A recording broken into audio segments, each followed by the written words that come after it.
Hi friends, ಎಲ್ಲರೂ ಹೇಗಿದ್ದೀರಾ? Bachelors beautiful ವರ್ಡ್ಗೆ ನಿಮ್ಮೆಲ್ಲರಿಗೂ ಸ್ವಾಗತ. ನಾನಿವತ್ತು ಹಳ್ಳಿ ಸ್ಟೈಲಲ್ಲಿ ಒಂದು ರೆಸಿಪಿ ಹೇಳ್ಕೊಡ್ತಾ ಇದ್ದೀನಿ. ಯಾಕೆ ಹಳ್ಳಿ ರೆಸಿಪಿ ಅಂತ ಹೇಳ್ತಾ ಇದ್ದೀನಿ ಅಂತಂದರೆ, ಈ ಕಾಯಿ ಸಿಗೋದು ಹಳ್ಳಿಗಳಲ್ಲೇ. ಮನೆ ಹತ್ರ ಇರುತ್ತೆ, ನೋಡ್ಬೋದು ನೀವು ಮನೆಗಳ ಹತ್ರ. ಬ್ಯಾಂಗ್ಳೂರಲ್ಲೂ ಸಿಗುತ್ತೆ, ಅದು ಫಾರಮ್ ಕಾಯಿ, ನಾಟಿ ಕಾಯಿ ಅಲ್ಲ.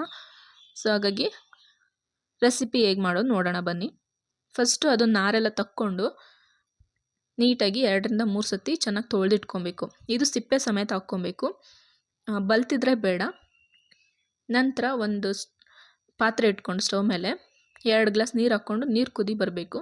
ಕುದಿ ಬಂದಾಗ ಕಾಳು ಹಾಕ್ಕೋಬೇಕು. ನಾನಿಲ್ಲಿ ಅವರೆಕಾಳು ತೊಗೊಂಡಿದ್ದೀನಿ, ನಿಮ್ಗೆ ಯಾವ ಕಾಳು ಬೇಕೋ ಅದನ್ನ ಹಾಕ್ಕೊಳ್ಳಿ. ಹಸಿ ಕಾಳು ಹಾಕ್ಕೊಂಡ್ರೆ ತುಂಬ ಚೆನ್ನಾಗಿರುತ್ತೆ. ಬೇಳೆ ಬೇಡ ಅಷ್ಟು, ಅಂದರೆ ಟೇಸ್ಟ್ ಇರೋಲ್ಲ ಬೇಳೆ ಹಾಕ್ಕೊಂಡ್ರೆ. ಹಸಿ ಕಾಳು ಚೆನ್ನಾಗಿರುತ್ತೆ ಇದಕ್ಕೆ. ಇವಾಗ ತೊಳೆದಿಟ್ಕೊಂಡಿರೋ ನೆಲ್ಲವರೆಕಾಯಿ ಹಾಕ್ಕೋತಾ ಇದ್ದೀನಿ. ನೆಲ್ಲವರೆಕಾಯಿ ಹಾಕ್ಕೊಂಡ ನಂತರ ರುಚಿಗೆ ಎಷ್ಟು ಬೇಕೋ ಅಷ್ಟು ಉಪ್ಪು ಹಾಕ್ಕೋಬೇಕು. ನಾನಿಲ್ಲಿ 1 ಸ್ಪೂನ್ ಉಪ್ಪು ತೊಗೊಂಡಿದ್ದೀನಿ.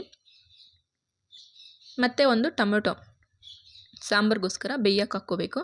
ಇವಾಗ ಪ್ಲೇಟ್ ಮುಚ್ಚಿ ಬೇಯಿಸ್ಕೊಳ್ಳೋಣ. ಒಂದು 10 ನಿಮಿಷ ಬೇಯಿಸ್ಕೊಂಡ್ರೆ ಬೆಂದ್ಬಿಡುತ್ತೆ. ಇವಾಗ ನೋಡ್ಬೋದು ಬೆಂದಿದೆ ಕಾಳು. ಇವಾಗ ಟೊಮೊಟೊ ತೆಗೆದು ಸಪ್ರೇಟ್ ಇಟ್ಕೊಂಡು ಕಾಳನ್ನ ಬಸ್ಕೊಬೇಕು. ಸೊಪ್ಪು ಬಸಿಯೋದು ಬರುತ್ತಲ್ವ, ಅಂದರೆ ಕಾಳು ಬಸಿಯೋದು, ಅದರಲ್ಲಿ ಸ್ಟ್ರೈನರ್ ಅಂತ ಹೇಳ್ಬೋದು, ಅದರಲ್ಲಿ ಬಸ್ದಿಟ್ಕೋಬೇಕು. ಬಸ್ದ್ಬಿಟ್ಟು ಸೈಡಲ್ಲಿ ಇಟ್ಕೊಳ್ಳೋಣ. ಇವಾಗ ಸಾಂಬಾರಿಗೋಸ್ಕರ ಮಸಾಲೆ ರೆಡಿ ಮಾಡ್ಕೊಳ್ಳೋಣ. ಒಂದು ಪ್ಯಾನ್ ಇಟ್ಕೊಂಡು 5 ಒಣಮೆಣ್ಸಿನ್ಕಾಯಿ ಹಾಕ್ಕೊಂಡಿದ್ದೀನಿ. ಅದನ್ನು ನೀಟಾಗಿ ಹುರಿದಿಟ್ಕೊಬೇಕು. ಹಸಿಮೆಣ್ಸಿನ್ಕಾಯಿ ಚೆನ್ನಾಗಿರಲ್ಲ, ಒಣಮೆಣ್ಸಿನ್ಕಾಯಿ ಬಸ್ಸಾಂಬಾರಿಗೆ ಚೆನ್ನಾಗಿರುತ್ತೆ ಹಾಗಾಗಿ. ಮತ್ತು 1 ಸ್ಪೂನ್ ಜೀರಿಗೆ, 5 ಮೆಣಸು ಹಾಕ್ಕೊಂಡಿದ್ದೀನಿ. ಅದನ್ನು ಚೆನ್ನಾಗಿ ಡ್ರೈ ರೋಸ್ಟ್ ಮಾಡಿ ಇಟ್ಕೊಬೇಕು. ಜೀರಿಗೆ ಅದು ಸ್ಮೆಲ್ ಬರೋವರೆಗೂ ಫ್ರೈ ಮಾಡ್ಕೊಬೇಕು. ನಂತರ ಒಂದು ಅರ್ಧ ಈರುಳ್ಳಿ ಮತ್ತು ಒಂದು 6-7 ಎಸಳು ಬೆಳ್ಳುಳ್ಳಿನ ಅದನ್ನು ಡ್ರೈ ರೋಸ್ಟ್ ಮಾಡ್ಕೊಬೇಕು. ನೋಡ್ಬೋದು ಇಷ್ಟು ಇರಬೇಕು. ಇವಾಗ ಒಗ್ಗರಣೆಗೋಸ್ಕರ 1-2 ಮೆಣಸಿನ್ಕಾಯಿ ಮತ್ತು ಹುಚ್ಚೆಳ್ಳು ತೊಗೊಂಡಿದ್ದೀನಿ. 2 ಸ್ಪೂನ್ ಹುಚ್ಚೆಳ್ಳು ಹಾಕ್ಕೋತಾ ಇದ್ದೀನಿ. ಎಲ್ಲ ಅಂಗಡಿಗಳಲ್ಲೂ ಸಿಗುತ್ತೆ ಹುಚ್ಚೆಳ್ಳು ನಿಮಗೆ.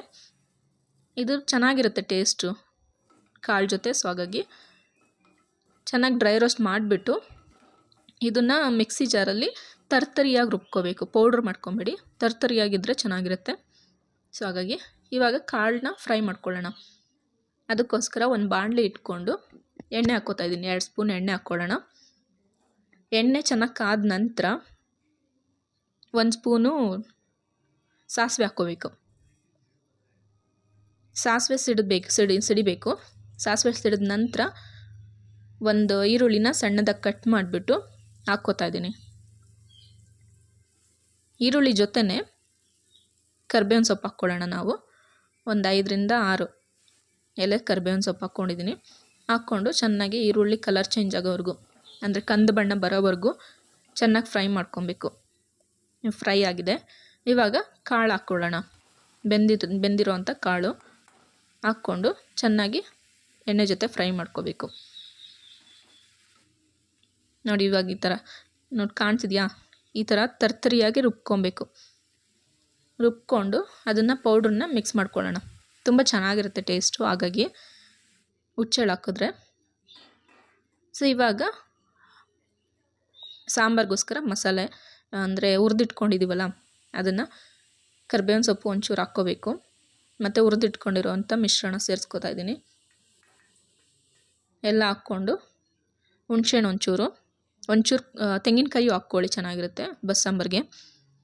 ಮತ್ತು ಸ್ವಲ್ಪ ಕೊತ್ತಂಬರಿ ಸೊಪ್ಪು ಮತ್ತು ಹುರಿದಿಟ್ಕೊಂಡಿರೋವಂಥ, ಅಂದರೆ ಫ್ರೈ ಮಾಡಿ ಇಟ್ಕೊಂಡಿರೋವಂಥ ಕಾಳು ಅದನ್ನು ಸ್ವಲ್ಪ ಹಾಕ್ಕೊಬೇಕು. ಮತ್ತು ಒಂದು ಟೊಮೆಟೊ, ಇಷ್ಟನ್ನು ಹಾಕ್ಕೊಂಡು ಚೆನ್ನಾಗಿ, ಅಂದರೆ ಮಿಕ್ಸಿ ಜಾರಲ್ಲಿ ನುಣ್ಣಗೆ ರುಬ್ಕೊಬೇಕು.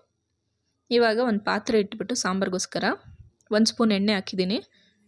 ಮತ್ತು ಒಂದು ಅರ್ಧ ಸ್ಪೂನು ಸಾಸಿವೆ ಮತ್ತು ಒಂದು ಸ್ವಲ್ಪ ಕರಿಬೇವು ಹಾಕ್ಬಿಟ್ಟು ಅದು ಸಾಸಿವೆ ಸಿಡಿದ ನಂತರ ರುಬ್ಬಿಟ್ಕೊಂಡಿರೋಂಥ ಪೇಸ್ಟ್ ಹಾಕ್ಕೋತಾ ಇದ್ದೀನಿ, ಅಂದರೆ ಸಾಂಬಾರ್ದು ಮಸಾಲ ಹಾಕ್ಕೊತಾ ಇದ್ದೀನಿ. ಹಾಕ್ಕೊಂಡು ಎಣ್ಣೆನಲ್ಲೇ ಫ್ರೈ ಮಾಡ್ಕೊಬೇಕು. ಚೆನ್ನಾಗಿರುತ್ತೆ ಟೇಸ್ಟ್ ಹಾಗಾಗಿ ಎಣ್ಣೆನಲ್ಲೇ ಚೆನ್ನಾಗಿ ಅದು ಹಸಿ ವಾಸನೆ ಹೋಗೋವರೆಗೂ ಫ್ರೈ ಮಾಡ್ಕೊಳ್ಳೋಣ. ನಂತರ ಮಿಕ್ಸಿ ಜಾರ್ಗೆ ನೀರು ಹಾಕ್ಕೊಂಡು